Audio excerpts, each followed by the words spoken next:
Good morning, everyone. Yesterday I did a video and I say something I shouldn't have, but anyway, because this channels, I have a few of my old bosses and probably current boss that watch it, so I have to be very careful what I say. Well, in terms of certain things. So yesterday night I was thinking, and I say, and the Philadelphia experiment, they had a gravity field generators, and it came to my mind yesterday. One inspiration came to my mind, and I finally figured it out how to make it.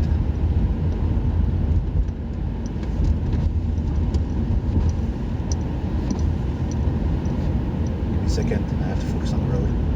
So most UFOs, theoretically, in theory, most UFOs, they use this donut container with liquid metals or mercury, whatever, and they spin it at high velocity. And when it's spin at such high velocity, it ends up creating a gravity field. That means that the ship becomes immune to the gravity field of the Earth. So, in that theory in mind, I could make my own, but instead of using the same pattern that these guys have, I would probably use a very solid material and make it a cup, meaning that it would be machined from one side to the others and it would be closed together and then welded shut once the liquid's inside. And then what I do is I would put magnet outside that donut shaped sphere, and then I would pass the current to get it spinning at high velocity. That's in theory that I have to make that, but I know now how to make it if I use what's in theory. And then you would have your magnetic field, your gravity field, and your frequency generators. You would have all the element to actually time travel. And this unit could be made from a full-scale model the size of a human being, as well as a tiny little pieces. Once it gets spinning, it would create a gravity field, and for a single person you don't need a huge gravity field. So that would be feasible with today's technology. I could go to any machine shop and get it machined.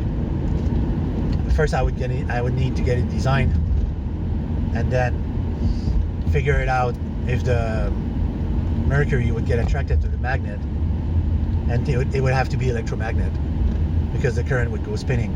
So that means that the magnet would go on and off, and it would start spinning. So that's a good idea. I'm on the right path now.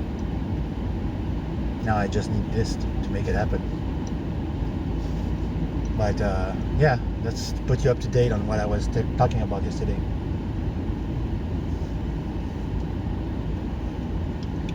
Yesterday was such an exhausting day. I went to bed, it was 8:30. I slept all night. I was that exhausted. And this morning I was listening to a YouTube video talking about salt. If you have too much salt in your body. And on the top 10 that they were saying, I probably had 6 of those symptoms. So I seriously need to cut my diet, cut the salt of my diet, and start eating.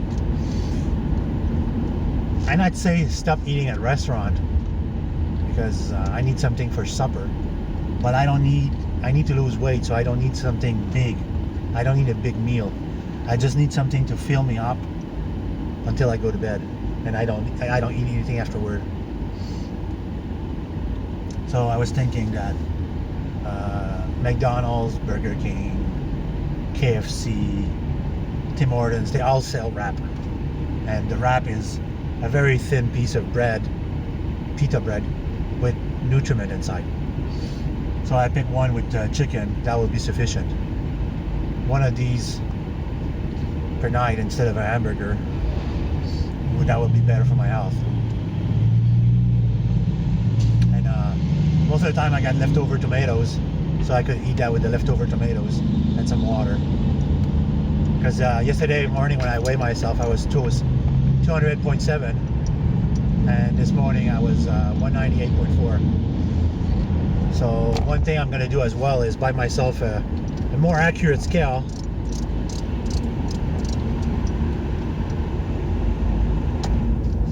And yeah, more accurate scale, because I need a scale that tells me exactly how much I weigh, and one that is not affected by the ground being uneven.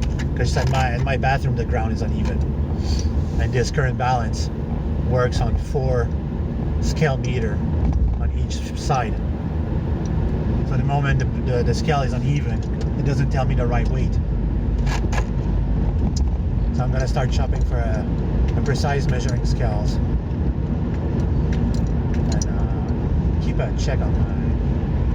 keep an eye on my health, seriously.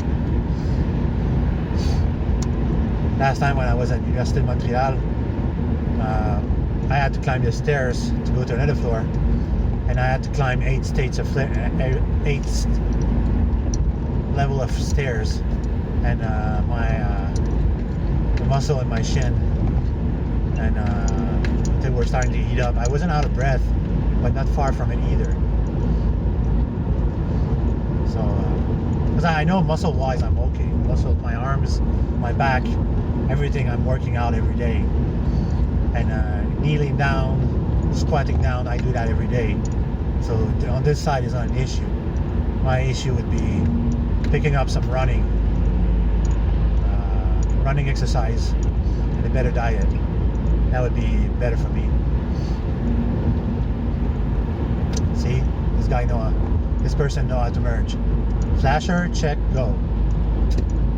That's perfect. That's how. And right now I'm about 50 to 60 feet from the other car, and that's how you should always drive. 3 car lanes between each car as your speed increase. And when you're in traffic, always keep 1 car lane between the others. And if everybody would do that, they keep a certain distance between each others, there would not be any cause for traffic. Except when there's a roadblock. That is something else. You have these 3 trucks from the construction companies that they start to merge across the 3 lane, and they block every lane. Well, they slow us down to about 10k until the construction rigs goes on the other side, because they're working on the median.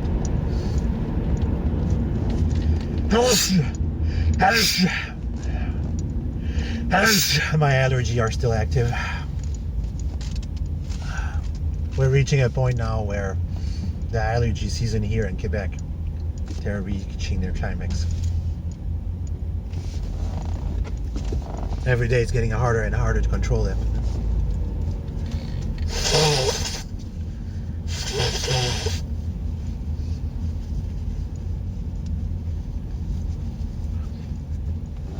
For me, it's weird because when I don't drink anything for hours on end, I don't sneeze, I don't cough. There's no reaction. But the moment I drink a whole sip of my water, 5 minutes later, I just start coughing and sneezing and my nose running. So that's pretty weird. Because I told people, like, when you have a cold, don't drink water. Your nose is going to run and everything. And they say, like, well, if I don't hydrate, I'm going to dehydrate. I say, well, try it if you may. Because for me, what really works is, yesterday I have 4 drinks in my lunchbox. I got tomato juice, orange juice, grape juice, and chocolate milk. And when I drink the chocolate milk, I'm okay. When I drink the tomato juice, I'm okay. But the moment I drink the orange juice and the grape juice, which are like mostly water, my nose start running again. One of my coworkers was asking me, oh, is that a cold you're covering? Yeah, it does sound similar, but trust me, it's not a cold. A cold would not stop me. Usually the cold doesn't affect my eyes and my the way I can think and function. But the allergy to just like segregate me. To just say like, oh, we're taking over.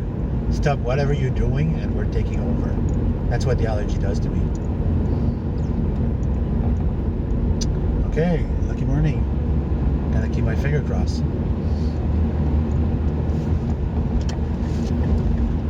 I bet that won't happen tomorrow morning. Tomorrow where I'm heading to Quebec City. It's gonna be like somewhat of a short day. Got 5 jobs to do. 5 jobs to do in one day. It's gonna be a short one.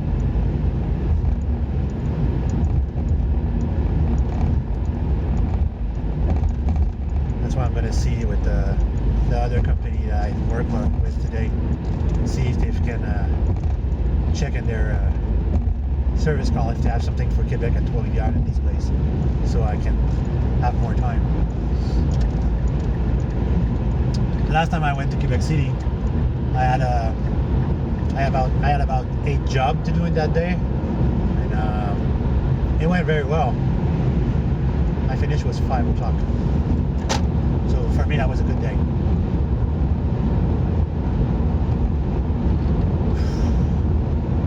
This week I'm already at close to 2 days of 9.5 hours. So we'll see how the rest of the week goes, because I still owe 4 hours to last week. Last week I did 36 hours, considering that my Monday was already paid for. So I owe 4 hours to last week, and if by Thursday I clock 40 hours, that'll be good. Sometimes when I do jobs, the job don't last 5 minutes, 10 minutes. Like yesterday, it took me an hour and a half. I spent an hour and a half at the same place, just adjusting and repositioning and fixing chairs. Let's hope that everything will have worked fine. Because I adjusted like all the chairs, and I also ergonomically positioned the chairs for the people, which made them very happy because they weren't sitting properly. Sometimes people sit on the chairs and they're not properly positioned. Their head's too like this. They have a bad posture. Their seats, their waist is not postured properly. And the lady that I helped she was like a voluptuous lady, and I had to really reposition everything so that the chair would give good support to her legs. The back was pushed forward, the shoulder was proper, and the way she was typing was proper. So that was something else. So yeah, I'm gonna call one of my friends that does CAD design, and we gotta start working on that gravity field generators. Now that I know what I'm talking about, it just took me 5 years to think about this, to imagine that. Because basically, in some place, that's what they're making. They're you know how the electrical principle that they say you cannot create electricity from electricity. Well, that's bullshit. That's what their science wants to do, because you can use mechanical force using electricity to make electricities. So let's say you're using, I'll give you a secret, let's say you're using a 12-volt motor that doesn't have a lot of amperage. That 12-volt motor can drive a small chain, a small cog. Yeah, big cog, 12-volt motor, big cog, to a generator, a 12-volt generators with a small cog. The 12-volt motor will spin that cog, that big cog, easily, and drive the other one at higher RPM. So you're making electricity from electricity. So if you're using multiple batteries and that generators is functioning at generating currents for the other batteries, you can tap along the one and just control the other things. And I already made that principle before. I made it with a car starter motor and 3 alternators. We use 3 alternators that we transform in 12-volt generators, and we had a huge wheel, and the wheel was, the motor was driving a big cog, and it was driving 3 motors in a row, and it didn't have any problem spinning those motors when the current was on. So for that 12 amp that the motor was generating, those alternators were generating about 60 amp, and one of those generators was feeding back the charging system. So it did work. It was noisy as fuck, but it was working. Didn't expect to be so noisy. But it was a good idea though. But that gravity field generators, you could use that as a self-energized system, because once that liquid metal starts spinning, it's generate a lot of currents, a lot of output that can be reused. Anyway, that's long enough for today. I wish everyone a good day.